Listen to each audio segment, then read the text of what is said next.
All right, Khan. Shalom, shalom, Israel. First and foremost, want to give a call Allah to Yahweh by Shema Mashiach Wamadak Yahushua. Yahweh is the name of the Heavenly Father, which the world calls God. And Yahweh Shai is the name of his only begotten Son, which the world inwardly calls Jesus Christ. First and foremost, I want to give a strong shalom to all the mighty men that's going out there, they're laboring, presenting their bodies as a living sacrifice, doing all they can to wake up the lost sheep of the house of Israel. Not only that, they're enduring the elements, the 100-degree weathers, freezing below codes, and everything that's trying to hinder the work of the Most High. Shalom, shalom.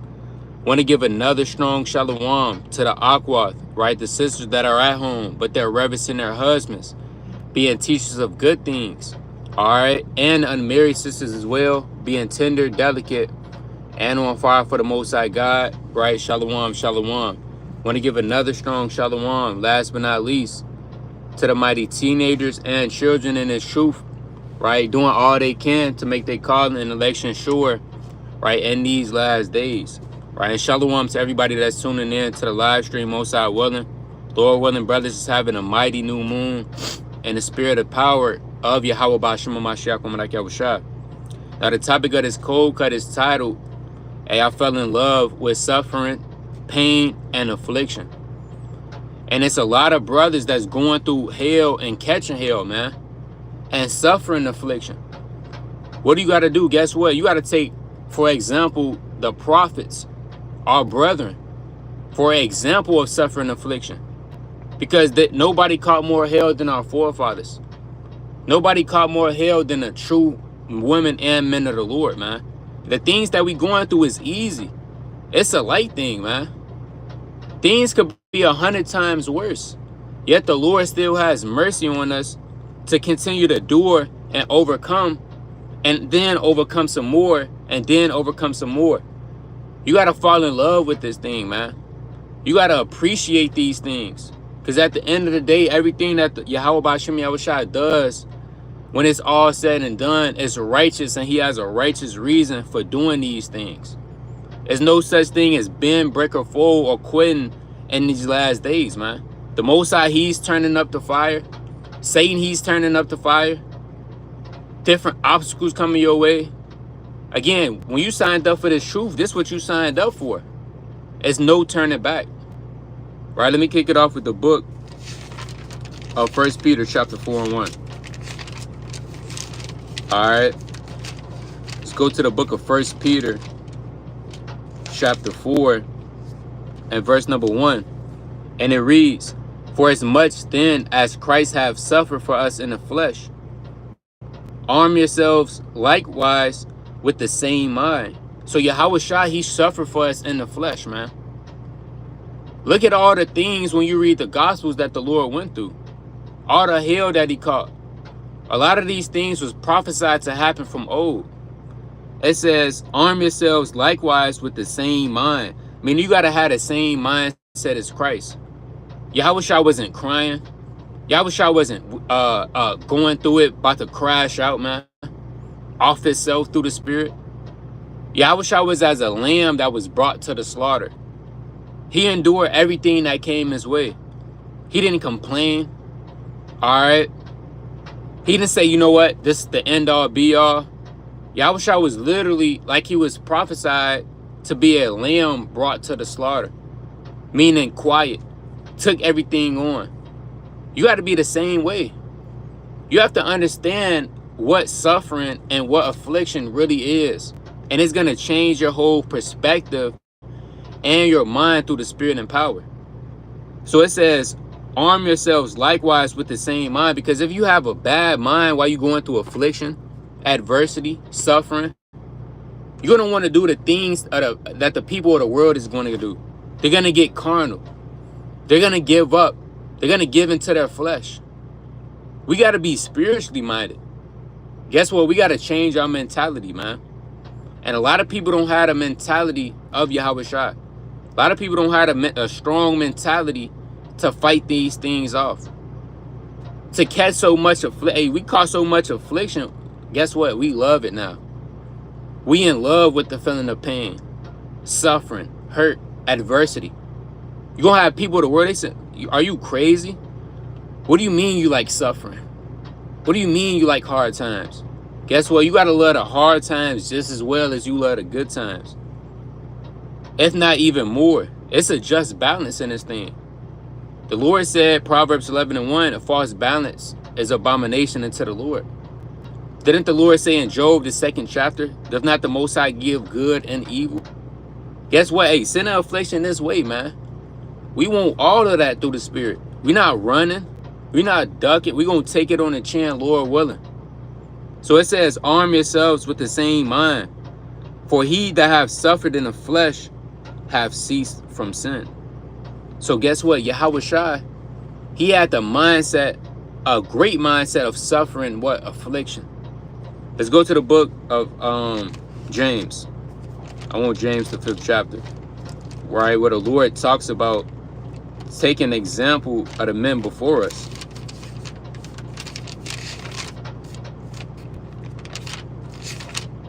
Let's go to the book of James, chapter 5. Right? It's the book of James, chapter 5 and verse number 10. It says, take my brethren, the prophets, who have spoken in the name of the Lord, for an example of suffering, affliction, and of patience. So this is a commandment.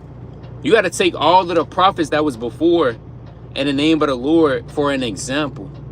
Oh, Ezekiel, Job, Eleazar, Yahweh Shai, Jeremiah, Isaiah, Habakkuk, the prophet Daniel, Joseph, Abraham, Jacob, all of these men, even the women, Hannah, all right, for what? Taking an example, it says, of suffering, affliction, and of patience. Why? Because they handled it the perfect way through the spirit and power of Yahweh B'Shem Yahweh Shai. How it's supposed to be done. You got to take note of that, see how they handle that, and you have to move in that same spirit, man. You have to move in them same footpaths. You have to move in the same way. But first you must understand what is affliction and why does it happen. Why does pain happen? Suffering happen? Evil, woe, sorrows. Let's go to the book of Ecclesiastes. All right. Let's go to the book of Ecclesiastes.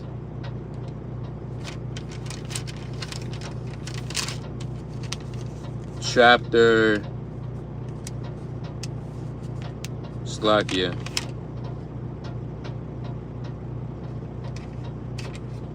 Right? I believe on Ecclesiastes chapter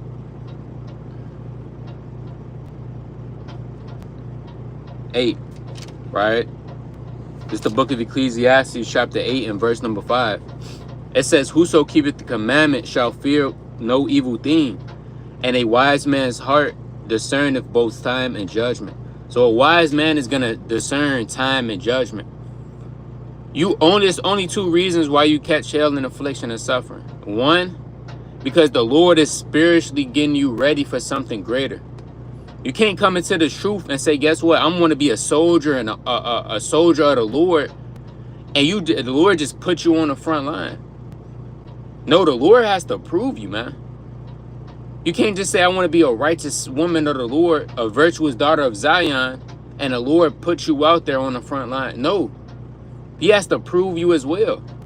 So how does he get you ready? I call it spiritual condition. All right, spiritual conditioning and strength training. Just like on a basketball team, you playing basketball, the coach is not going to just draft you and put you out there in the starting five. It don't work like that. You got to go through strength conditioning and training. You got to run up the stairs. You got to hit the weight room. You got to get shots up. You got to go into a scrimmage. That's what the Lord is doing for you on a spiritual level. The Lord is building you up through that affliction. He's humbling you. He's trying to teach you some things, man. Learning you something. Right? I believe that's, let me go to that real fast in Proverbs chapter 20. All right. The Lord probably wants you to change your ways. Let's go to Proverbs chapter, I believe that's 20 and 30. Right? It's the book of Proverbs chapter 20 and 30. The blueness of a wound cleanseth away evil. So do stripes the inward parts of the belly. What that's saying is, guess what? Sometimes it takes painful experiences to have us change our ways. Because the Lord might tell you to change your ways, but us as men, we're hard-hearted. We're going to do what we want to do. We don't give a damn about what the Lord is saying. So guess what? The Most High has to bring you low, put all type of hell on you, take certain things away from you. And guess what? Maybe you'll learn then, and that's exactly the way we learn. We learned that we the Israelites by going through slavery. Can you imagine that? All of the oppression that we went through, and we just now finding out that we're Israel again. And it's been over 300 plus years of slavery. Because guess what? That was the only way for us to get it right in our head. Seeing all of these things is happening to us. So you got to have the discernment. Why am I in this situation? The other reason why you're in this situation, because the Lord is judging you, man. And the Lord judges man with affliction, pain, and suffering. To have him what? Change his ways. So you have to be that wise woman, wise man to discern why these things happening. Let's go to the book of Proverbs 20:85. Just like it says in the book of 1 Peter chapter 4. Right? If any man suffer as a Christian. So you could suffer for righteousness. You could suffer as a Christian, man. You could suffer for what's doing what's right. Didn't the Lord say that in Matthew the 5th chapter? Right? Blessed is they that are persecuted for righteousness' sake. For theirs are the kingdom of heaven. Let's go to the book of Proverbs, chapter 28.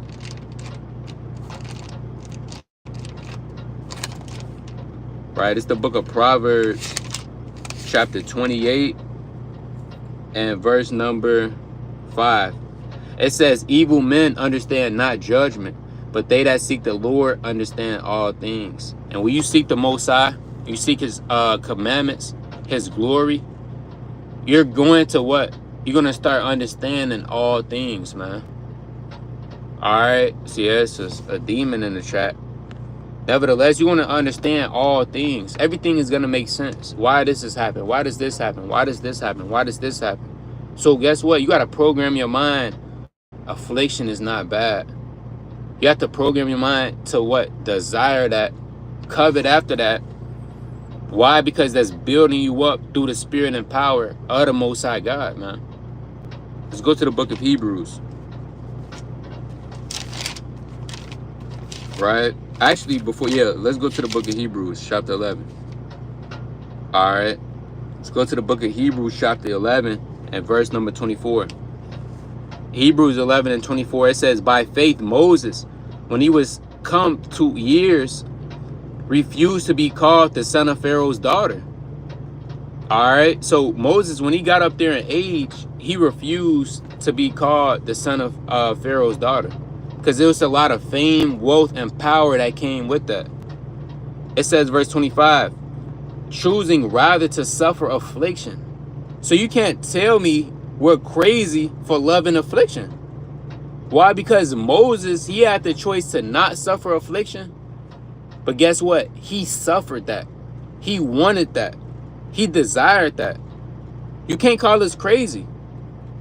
If you are, guess what? You calling Moses crazy, man. And the Lord made Moses as a God on the earth. So it says Moses choosing rather to suffer affliction with the people of God than to enjoy pleasures of sin for a season. Esteeming approaches the reproach of Christ greater riches than the treasures in Egypt, for he had respect unto the recompense of the reward. Meaning what? You got to want this thing. And the average person, they don't want affliction. They're scared of it. They don't want bad to happen to them. They only want prosperity. They only want good. All right? And you want to go through it. The more affliction you go through, that's the more trials you're going through. That's the more greater rewards you have in the kingdom. You need to embrace that, man. Any type of pain, and there's many different ways of suffering. All right? The Lord could try you, take everything away like he did Job, man. When you read, let's go to the book of 1 Samuel. All right? Hey, the woman could be barren. That's her way of suffering affliction. Let's go to these accounts. Right, let's go to the book of 1 Samuel, chapter 1 and verse number. I'm going to start at verse 4. It says, and when the time was that Elkanah offered, he gave to Peninnah his wife, to all her sons and her daughters portions. But unto Hannah he gave a worthy portion. For he loved Hannah, but the Lord had shut up her womb. And her adversary also provoked her sore, to make her fret, because the Lord had shut up her womb. So imagine the Lord shut up your womb, and you can't have children. For a woman, that's like the end of the world. Nothing else matters. Why? Because in their body, biologically, they're programmed to have children. Their desire is that's every woman's dream, is to have children one day. So imagine the Lord shut up your womb. Now you're barren. You can't have any children, no matter how many times you try. Reading on, it says, verse 9, so Hannah rose up after they had eaten in Shiloh, and after that they had drunk. Now Eli the priest sat upon a seat by a post of the temple of the Lord, and she was in bitterness of soul, and prayed unto the Lord, and wept sore. All right? So she was crying every year, man, getting into this thing. And when you're in affliction, you forget all of the prosperity that happened to you beforehand. Right? When you're in affliction, you zone out, man. You zone out. You focus on what's going on. You feeling like it's the end of the world. You feeling like it's the end all be all. So Hannah, she's going through that same thing. She's crying her eyes out. She can't have children. But guess what? She endured. And as you read on, the Lord opened up her womb and had her to have a son, which was the mighty prophet Samuel. So don't think our forefathers and foremothers didn't go through these things, man. Let's go to the book of Tobit, chapter 1.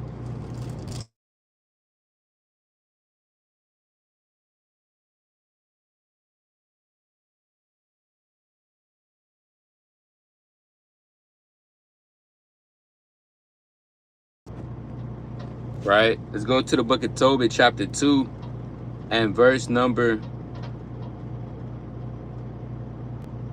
5.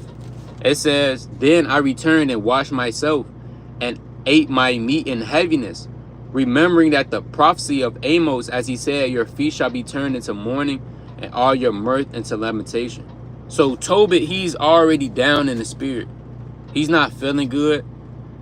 They just tried to persecute him because he's trying to go bury the brethren. All hell is breaking loose for him. It's the feast day. He's down in the spirit. It says, therefore, verse 7, therefore I wept, and after the going down of the sun, I went and made a grave and buried him. But my neighbors mocked me and said, this man is not yet afraid to be put to death for this matter. Who fled away, and yet lo, he buried the dead again. The same night also I returned from the burial, and I slept by the wall of my courtyard, being polluted, and my face was uncovered. So he's getting reproached. It says, and I knew not that there were sparrows in the wall. And my eyes being opened, the sparrows muted warm dung into my eyes, and a whiteness came into my eyes, and I went to the physicians, but they helped me not. Moreover, Ocarius did nourish me until I went into Elimus.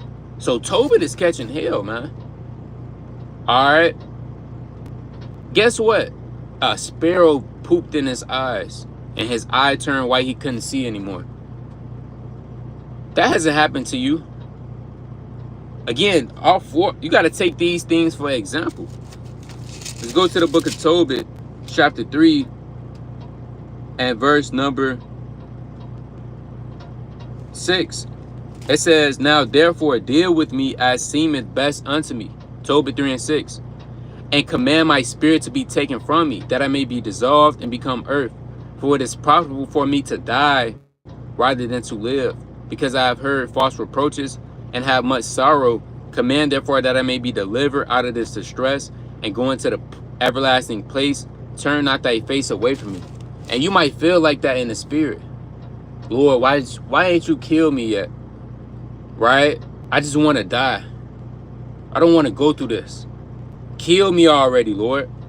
But guess what? It's not about that. You got two ways. You could either die, or you could endure that and overcome that. Because we gonna tell you death is the easy way out. Well, I don't want death, man. If I'm going through something, guess what? I don't care how bad it get, how worse it get. I don't want to die. Now you might say that in the spirit, but really, you know, using that as comfort. But guess what? Death is the easy way out. Because just like that, if you die, everything goes away. But that's not changing the fact that you still didn't overcome. Hey, Job, he wanted to die. Let's go to that in the book of Job, chapter 8. Elijah wanted to die, man. It's the book of Job, chapter 8, and verse number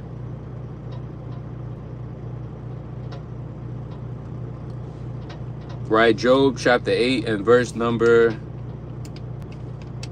I'm gonna start at, it's like it might be Job 6. This is the book of Job chapter 6 and verse number 8.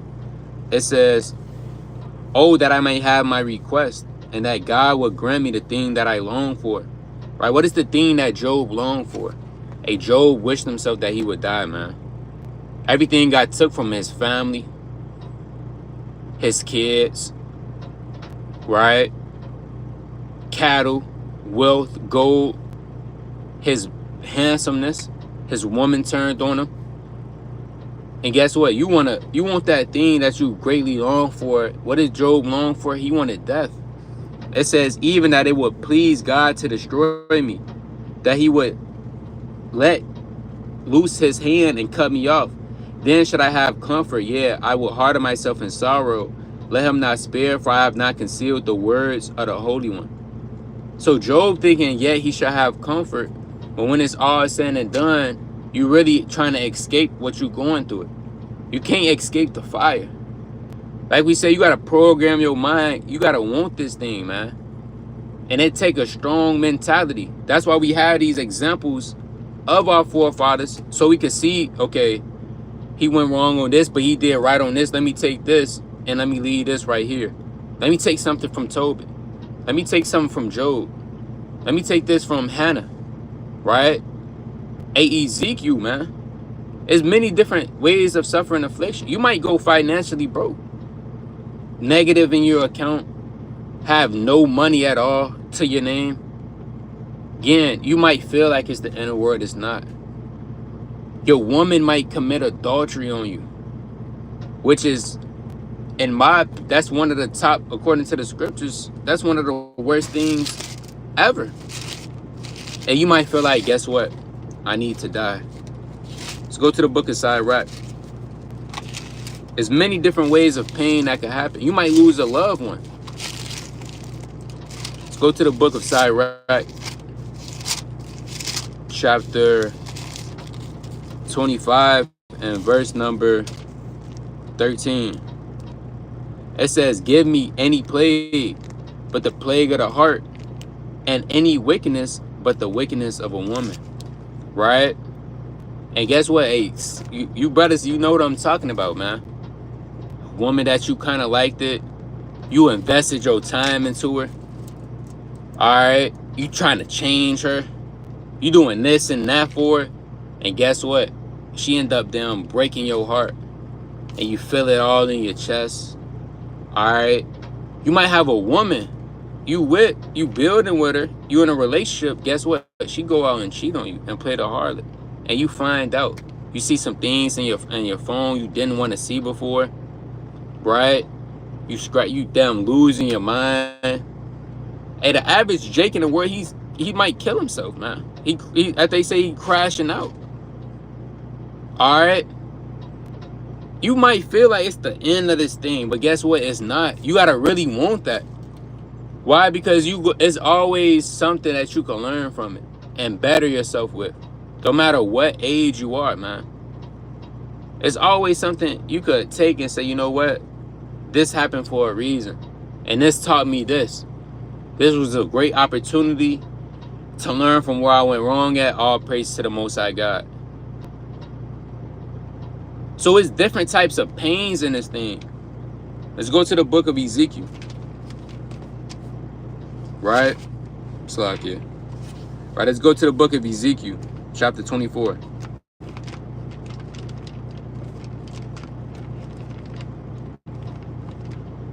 Alright, it's the book of Ezekiel 24 and verse number 15. Right? Ezekiel 24 and verse number 15. It says, also the word of the Lord came unto me, saying, Son of man, behold, I took away from thee the desire of mine eyes with a stroke. Yet neither shalt thou mourn nor weep, neither shall thy tears run down. Forbear to cry, make no mourning for the dead. Bind the tire upon thy head, and put on thy shoes upon thy feet, and cover not thy lips, and eat not the bread of men.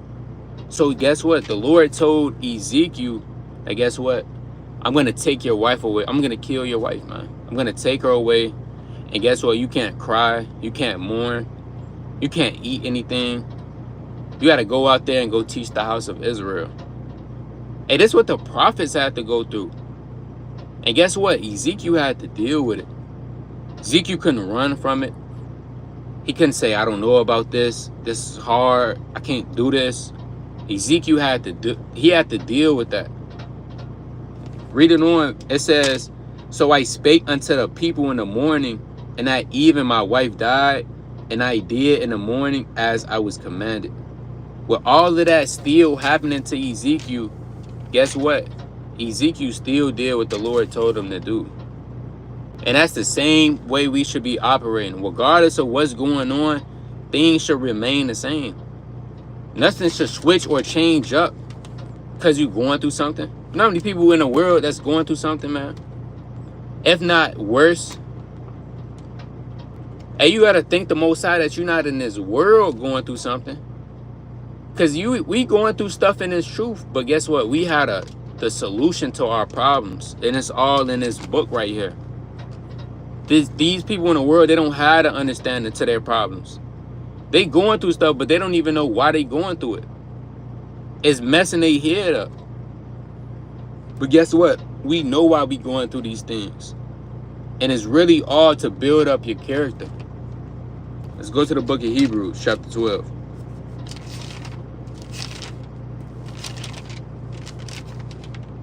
Right? Let's go to the book of Hebrews, chapter 12 and verse number 5. Hebrews 12 and 5. And have you forgotten that the exhortation was speaking unto you as unto children? And you don't want to forget this exhortation, man. A lot of brothers, you forget the exhortation, everything go out the window and you lose it. Don't forget the words of exhortation, and chiefly in Hebrews, the 12th chapter. It says, my son, despise not thou the chastening of the Lord, nor faint without a rebuke of him. A lot of brothers, you just faint. The Lord rebuke you with a situation, you just faint. All right, you just fall out and have a temper tantrum. Right? It says, despise not the chastening of the Lord, nor faint without a rebuke of him. For whom the Lord loveth, he chasteneth, and scourgeth every son whom he receiveth. Because if the Lord didn't love you, he wouldn't even put you through what he put you through.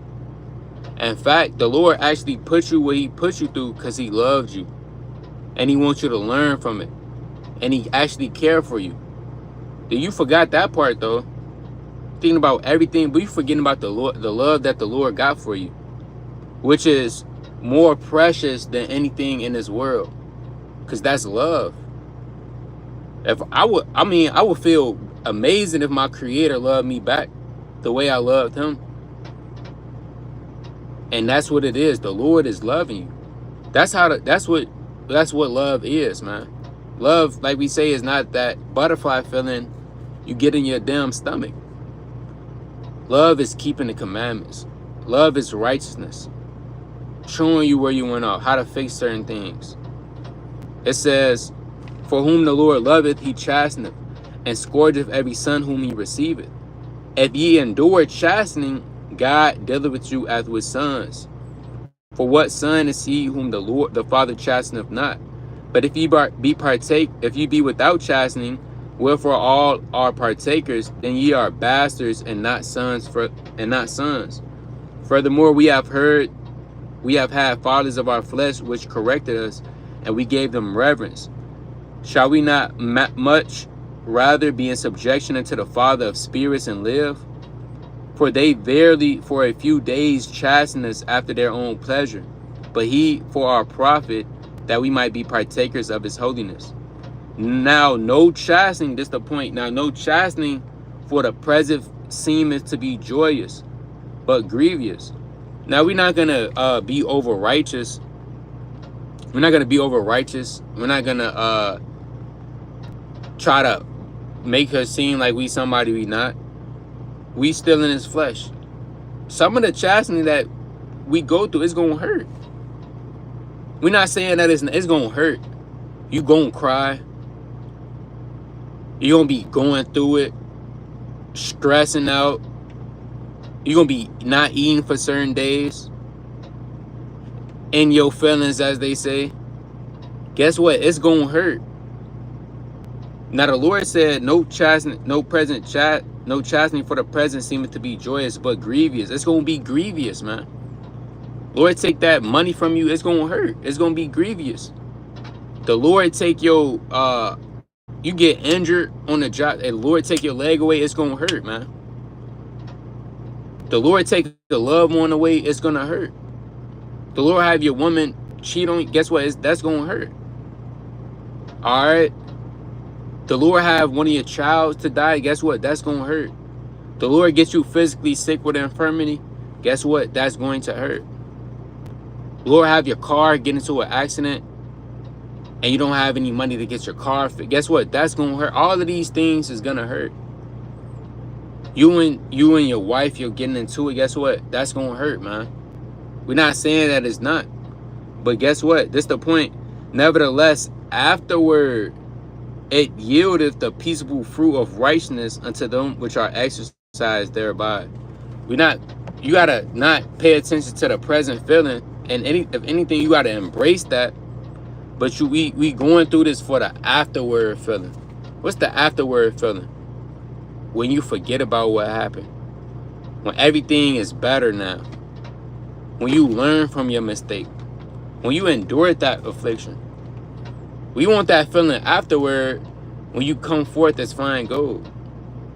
And on a deeper level, when we endure all the affliction on this side, the Lord is going to give us crowns in a second wilderness. Why? Because we stood so stiffly for the name of the Lord. We didn't fold under pressure. So again, it's for this afterward feeling. Yielding that peaceable fruit. Let's go to the book of Romans, chapter 8 and 18.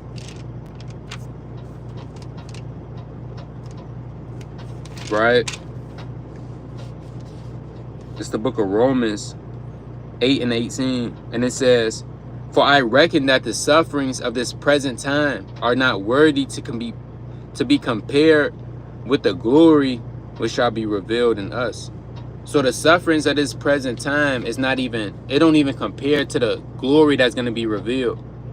This stuff don't even matter compared to the kingdom, the reward that we're going to get after this suffering, after this pain, after these trials, tribulations, and these hardships. It's not going to compare. So then why not do the time, go through it, be as a sheep led to the slaughter, get it over with. It is what it is. That's the condition of the battle. That's 2 Ezra chapter 7 and 57 on down. Which man that is born upon the earth shall fight. And if he overcome, he shall get the victory, as I said. Paraphrasing it. So again, this suffering, let me read that again. Romans 8 and 18. For I reckon that the sufferings at this present time are not worthy to be compared with the glory which shall be revealed in us. So the sufferings at this present time, it's not going to be compared to the glory which is going to be revealed. Let's go to the book of 1 Peter chapter 5 and verse number 10. Right? It's the book of 1 Peter chapter 5 and verse number 10. But the God of all grace, who have called us unto his eternal glory by Christ Jesus, after that ye have suffered a while, make you perfect, establish, strengthen, settle you. Because those sufferings is actually perfecting you. Like we said earlier, a lot of that stuff is building up your character. It's changing you. And that's the only way you gonna change. We just read that in Proverbs 20 and 30. So at the end of the day, it's for your benefit. Once you understand that, your whole mentality changes. You're gonna want suffering now. You're gonna fall in love with it. It's gonna be to the point where you don't suffer. You're gonna be like, what the hell is going on? Lord, are you still dealing with me? Do you still care for me? Do you still have love for me? I ain't been through this in a while. What's going on? Let's go to the book of Hebrews 2 and 10.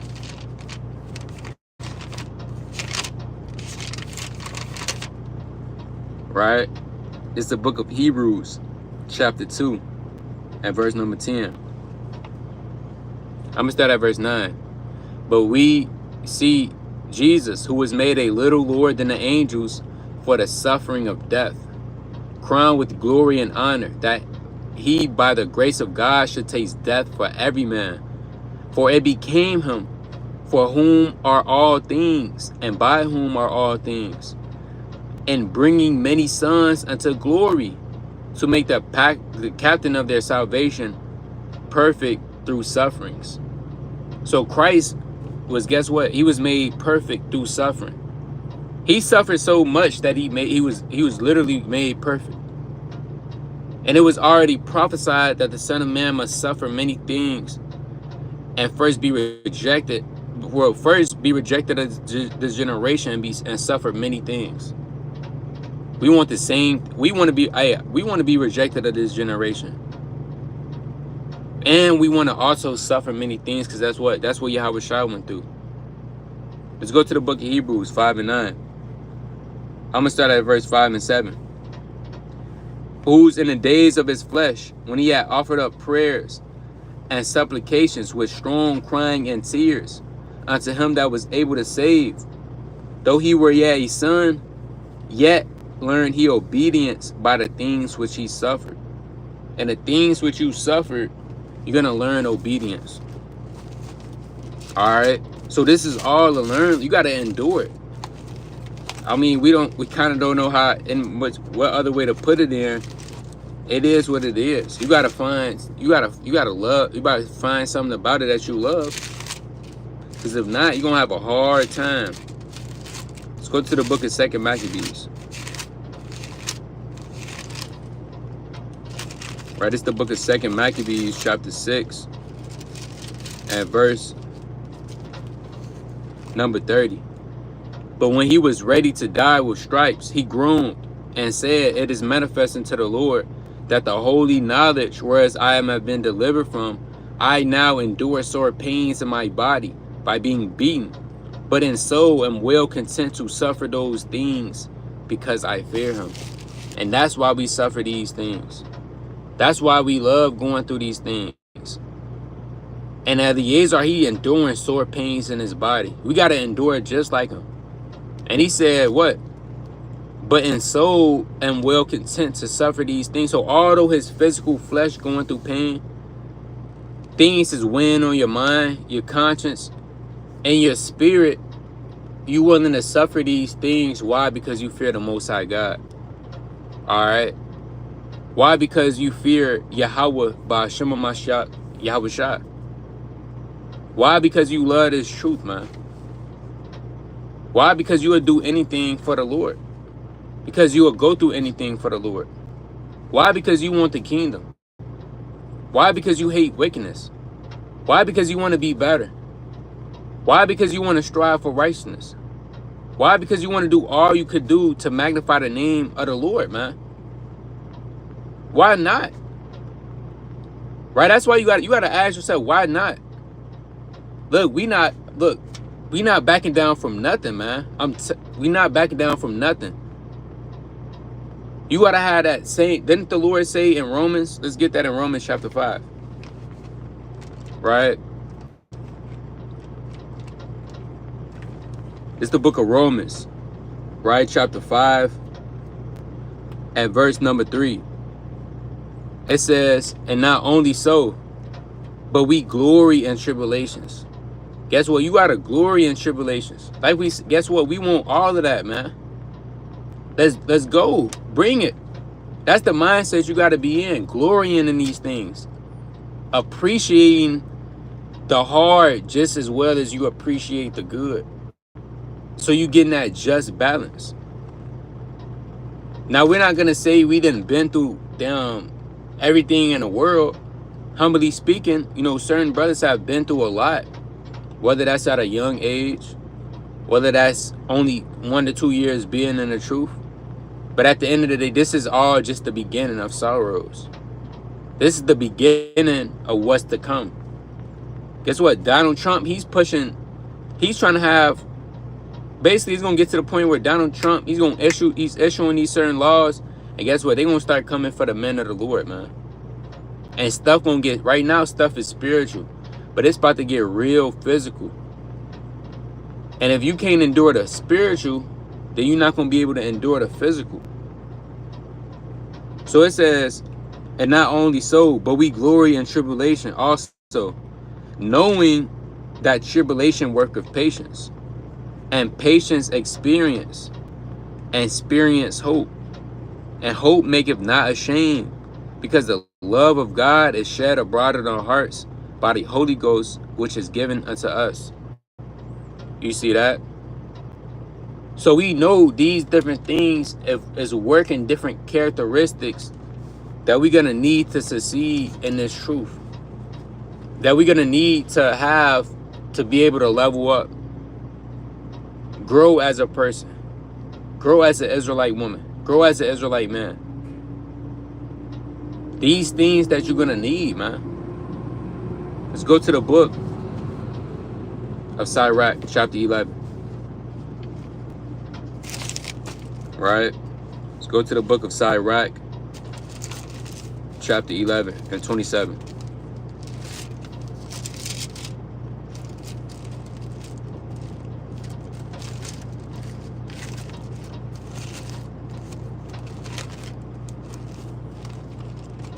Right? It's the book of Sirach,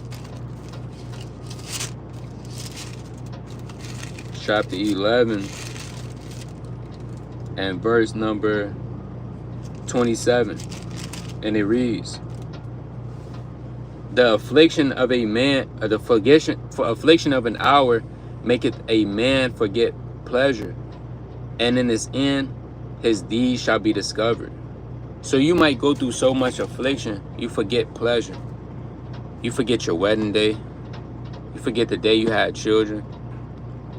You forget the day you came into this truth. You forget the day that you brought somebody into this truth. Everything go out the window and you will focus on that affliction. Now, while you focused on that affliction, you must cherish that moment. That moment is priceless. Don't have Satan think that that's a bad moment. Cherish that moment, because why are you blessed? Because you're able to suffer those things while in the truth. Showing that the Lord is loving you. You're blessed for the kingdom of heaven's sake. You're blessed when men persecute you. You blessed when you suffer in righteousness. Cherish that moment. Hold fast to that moment, because that's a precious moment that you will probably never get again in your life. Just like in the book of Job. Let's go to that. Hey, in Job, hey, they feel so bad for Job. They wanted to suffer with Job, man. They heard what Job was going through. Hold on, Job, you went through this, that, and the third. Oh, yeah, we got to come. Hey, guess what? You feeling like this? All right, we feeling like this for you. Let's go to the book of Job, chapter 2. Right? Job, chapter 2 and verse 11. Now, when Job's 3 friends heard of all this evil was come upon him, they came every one from his own place. Eliphaz the Temanite, and Bildad the Shuhite, and Zophar the Naamathite, for they had made an appointment together to come to mourn with him and to comfort him. So when they heard all the evil that Job went through, these men, they said, guess what? We about to go comfort Job. And when they lifted up their eyes afar off and knew him not, they lifted up their voice and wept, and they rent everyone his mantle and sprinkled dust upon their heads toward heaven. And they sat down with him upon the ground 7 days and 7 nights, and none spake a word unto him, for they saw that his grief was very great. Now these men, stuff could have been going well for them. Everything is flowing smoothly for them. Everything is smooth, nice, calm. But they seen that Job was going through something. They sacrificed their pleasure, their so-called happiness, just to go sit 7 days and 7 nights with Job and mourn right with him. These are men that's what? Their mental is strong. They had a right mind. They really into this thing. And the Lord said, fail not to weep with them that mourn, and more with them that mourn, man. And the Lord said in Ecclesiastes, the 7th chapter, a sorrow is better than laughter. For by sadness of the countenance, the heart is made better. Again, all of these things is for your good. Let's go to the book of Philippians. Let's get one more and we're going to close up.